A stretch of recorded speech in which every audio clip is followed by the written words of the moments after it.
जितनी भी आत्माएं परमात्मा का शरण और चरण पाई है, उनकी शुरुआत इंद्रियों से हुई है कि डायरेक्ट आत्मा से हुई है।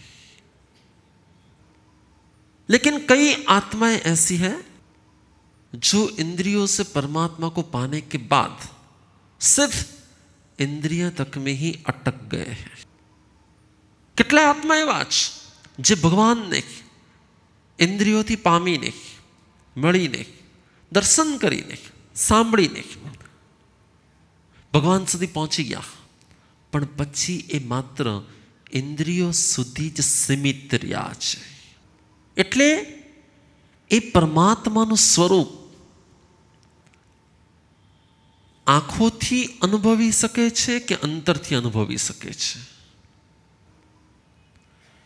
आप मानो कि हमारी सभा में आए हो तो आप सिर्फ हमारे बाहर के स्वरूप को देख रहे हो कि अंदर के स्वरूप को देख रहे हो? कौन से स्वरूप को देख रहे हैं हम लोग? जो भी आत्माएं जहां पे भी जाती, ज्यादातर वो अपनी इंद्रियों से ही धर्म के क्षेत्र में उसकी एंट्री होती है। જેટલા પણ આત્માઓ ધર્મ ક્ષેત્રમાં જાય છે એની શરૂઆત તો ઇન્દ્રિયોથી જ થાય છે, પણ કેટલાક ઇન્દ્રિયોમાં અટકી જાય છે અને કેટલાક ઇન્દ્રિયોથી इंद्रियातीत સુધી પહોંચે છે। गौतम जब पहली बार भगवान महावीर के दर्शन करते हैं, गौतम इंद्रबुति गौतम एक ब्राह्मण के कुल से आया हुआ एक आत्मा, एक जीव, लेकिन जब वो भगवान के पास आता है पहली बार, और पहली बार जब दर्शन करता है तब आंखों से करता है कि आत्मा से करता है? कहां से होता है? શરૂઆત બધાની આંખોથી થતી હોય છે, શરૂઆત બધાની કાનથી થતી હોય છે। આંખ અને કાન આ બે કોમ્યુનિકેશનના, એકબીજાને મળવાના મહત્વના માધ્યમ છે। પરમાત્માને કંઈ તમે જીભથી ન મળી શકો, પરમાત્માને તમે કંઈ નાકથી ન મળી શકો, પરમાત્માને તમે કંઈ કાયાથી ન મળી શકો। પરમાત્માને મળવું એ બે જ વસ્તુથી થશે, આંખ અને કાન। પણ કેટલાક લોકો સિર્ફ આંખ અને કાન સુધી રહે છે, પણ કેટલાક કેમ કે આંખ અને કાનથી શબ્દો અને આકૃતિ સુધી પહોંચાય છે। आ रहा है समझ में? आंख और कान से हम कहां तक पहुंच सकते हैं? आकृति तक पहुंच सकते और उनकी आवाज तक पहुंच सकते, लेकिन आवाज और आकृति तक पहुंचना ये परमात्मा को पाने का उपाय है कि उनकी आत्मा की स्थितियों को समझना, देखना और उन स्थितियों को खुद में अनुभव करना, ये महत्वपूर्ण बात है। दोनों में से महत्वपूर्ण बात कौन सी है? महावीर के बाह्य स्वरूप को जो देखता है ना, वो जब तक बाह्य स्वरूप उनके सामने होता है ना, तब तक ही उसको देख सकता है। लेकिन जिसने महावीर के अंतर को पहचान लिया, जिसने महावीर के अंतस्थल तक पहचान लिया, जिसने महावीर के अंदर की आत्मा तक पहचान लिया, फिर क्या हो जाएगा? उसका सबसे पहला पॉइंट यह है, आप अपने आप को चेक करो। जब से धर्म के क्षेत्र में आप लोग आ रहे हो, ज्यारथी धर्मना क्षेत्रमा आवता थया, बालपणथी, क्यारेक युवानीथी अने क्यारेक आ वर्षे पहली बार, जो भी जितने साल से धर्म क्षेत्र को पाए हुए धर्म क्षेत्र में आ रहे हैं, धर्म के क्षेत्र में जो कोई भी आ रहा है, वो इतने सालों से क्या कर रहे हैं?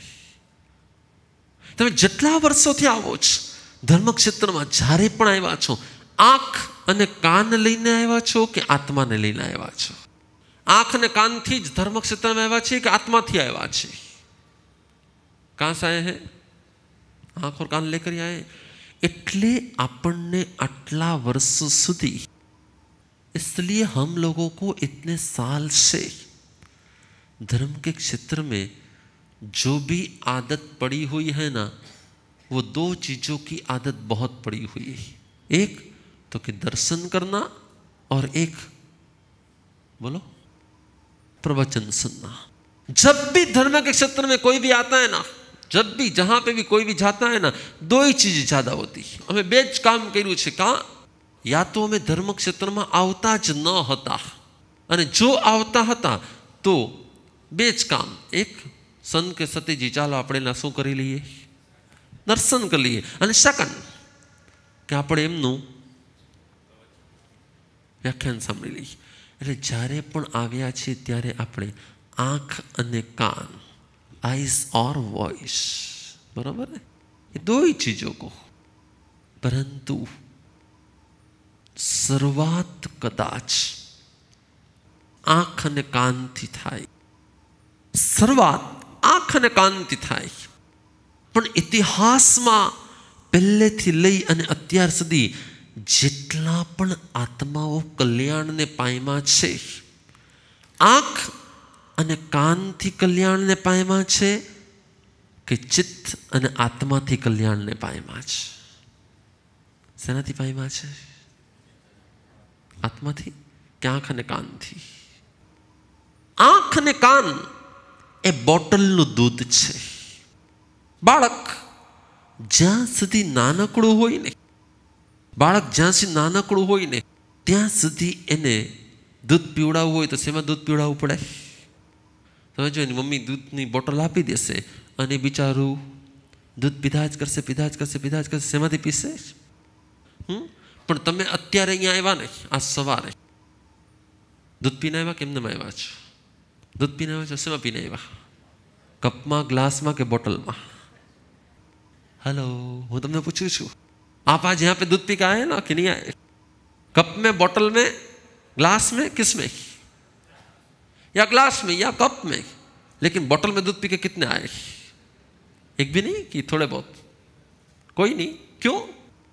क्योंकि जब हम थे, जब हम छोटे थे तब तो बोतल का दूध ठीक था, बरोबर है, लेकिन जब हम बड़े हो गए अब बोतल का दूध थोड़ी पीते।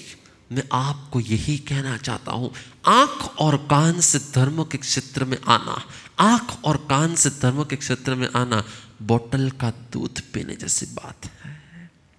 और हृदय से, चित्त से, आत्मा से धर्म के क्षेत्र में आना और कुछ पाना, वो डायरेक्ट है। जो बच्चा होता है ना, वो बोतल से दूध पिएगा ना तो हमें कुछ ऐसा नहीं लगेगा, चलो ये बच्चा है इसलिए जाने दो, छोटा बच्चा है। लेकिन बड़ा होने के बाद भी वो यदि बोतल से दूध पीता है तो आप देखना, आप चेक करना, आप अपनी सेल्फ को एक बार पूछना कि आज तक जो भी धर्म ध्यान हम लोग कर रहे हैं, ज़्यादा से ज़्यादा धर्म के क्षेत्र में जो भी हमारी विचारणा चलती है, जो भी विचार चलते, जो भी एक्शन होती है, किससे होती? ज़्यादा से ज़्यादा एक्शन होता है कि नहीं होता है? ऐसा जहाँ पे विजय हम दर्शन करने के लिए गए आंखों से, कभी हमारी आंतरिक स्थिति उन आंखों के दर्शन से, उन आंखों के दर्शन से क्या हम ज्यादा कुछ पा सके? मैं ये कहना चाहता हूं, अपने आप को सोचो, जब भी मैंने कभी शायद भगवान का नाम भी लिया ना, जब भी कभी भगवान का नाम भी हम लेते हैं, आप में से बहुत सारे लोग नमो ओरियंताणम, नमो सिद्धाणम, नमो आयरियाणम, नमो उज्जैनम, नमो लोये सव्वसम गिनते होगे। कितने लोग गिनते होगे? कहीं ना कहीं तो नवकार मंत्र गिनने वाले लोग बैठे हैं कि नहीं बैठे? लेकिन आप जो कुछ भी नमस्कार महामंत्र गिन रहे हो वो भी होठों से गिना जा रहा है कि अंदर से गिना जा रहा है? कहां से गिना जा रहा है? होठों से गिना जा रहा है। तो आज तक हम धर्म के क्षेत्र में जब भी आए, इंद्रियों से आए हैं, इंद्रियों का यूज करते आए हैं, और आज तक हमने कभी धर्म के मर्म तक हम लोग पहुंचे ही नहीं। सागर के किनारे जो रेत होती है ना, सागर के किनारों पर जो रेत होती है ना, उस रेत में दरियानी बाजू में जो माटी होय ने त्यां तो जो संखला, छिपला, मोती घणुं होय ने त्यां, पण मोती होय के खाली संखला छिपला होय? बराबर। અને કદાચ બાળક એ ધૂળમાં આરોટતો હોય, રમતો હોય, તે લઈને શું લઈ જઈ શકે? એ શંખ અને છીપદ લઈને જઈ શકે? એને મોતીઓ કે અંદરના રત્નો ન મળે। મોતી કે રત્ન તો એને જ મળે છે જે શું કરે છે? जो डूबता है, जो डूब जाता है, जो खो जाता है, जो सबसे अलग हो जाता है, जब हम सबसे अलग हो जाते हैं ना, तभी हम सब कुछ पा सकते हैं. जब तक हम सबसे अलग हुए बिना ही कुछ पाना चाहते हैं ना, तब तक हम कुछ भी नहीं पा सकते. तो विचार करो कि જેટલા વર્ષોથી તમે ક્યાંય પણ ધર્મ ક્ષેત્રમાં ગયા, કોઈ સંત પાસે, કોઈ સતીજી પાસે, કોઈ મંદિરમાં, કોઈ દેરાસરમાં, કોઈ અલગ અલગ જગ્યાએ, કોઈ બહારમાં, જ્યાં પણ ગયા, આપણે શું લઈને ગયા છીએ? માત્ર આઈસ અને બરાબર છે, બે જ કે ત્રીજું કાંઈ. એટલે હંમેશા માટે ધર્મ ક્ષેત્રમાં ગયા પછી આપણે દ્રશ્યો લઈ જઈએ છીએ કે દ્રષ્ટિ લઈ જઈએ છીએ? દ્રશ્ય અલગ વસ્તુ છે અને દ્રષ્ટિ અલગ વસ્તુ છે. બોલો, બેમાં શું ફરક? બોલો, दोनों में क्या फर्क होता है? मालूम है? દ્રશ્ય અને દ્રષ્ટિ, આ બે, આ બહુ સમજવા જેવી વાત છે. દ્રશ્ય અને દ્રષ્ટિ. એક જંગલમાં મહાવીર ઊભા છે, એ દ્રશ્યને જોવે છે, અને એક મહાવીર અંદરમાંથી પ્રોસેસ કરી રહ્યા છે. એક મહાવીર અંદરમાંથી પ્રોસેસ કરે છે, એ અનુભવે છે કે હા યસ, કે મહાવીરના આત્મામાંથી ધીરે ધીરે ધીરે ધીરે બધી અશુદ્ધિ નીકળી ગઈ અને મહાવીર પ્યોર બની રહ્યા છે. એક મહાવીરને ખાલી વૃક્ષની નીચે જંગલોમાં ઊભેલા નિહાળે છે, અને એક મહાવીરની અંદરમાં જે ચાલી રહ્યું છે ને, એ અનુભવી રહ્યા છે. तो બંને જણા महावीर ओळखे तो छे, दोनों महावीर को पहचानते तो है, लेकिन पहचान में भी क्या होता है? फर्क होता है. तो यदि हम महावीर के हैं, यदि हम परमात्मा के हैं, यदि हम धर्म के क्षेत्र में आते हैं, तो क्या हम सिर्फ बाहर से ही धर्म को पहचानेंगे कि अंदर तक डूब जाएंगे और फिर धर्म के सही अर्थ को, धर्म के सीक्रेट्स को, धर्म की सही जानकारी को प्राप्त करेंगे? क्या करेंगे हम लोग? एक नक्की करवानुं छे, एक तमारी सेल्फ साथे नक्की करवानुं छे कि मारे शुं करवुं छे, मारामां मारे केवी रीते शुं चेन्ज लाववो छे, मारे मारामां शुं फरक लाववो छे. अने हमेशा याद राखजो, तमे अमारा व्याख्यानमां आवशो पण खरा नहीं, तो पण तमे एटला नहीं सुधरो जेटला एक ज दिवस तमे તમારું વ્યાખ્યાન સાંભળશો.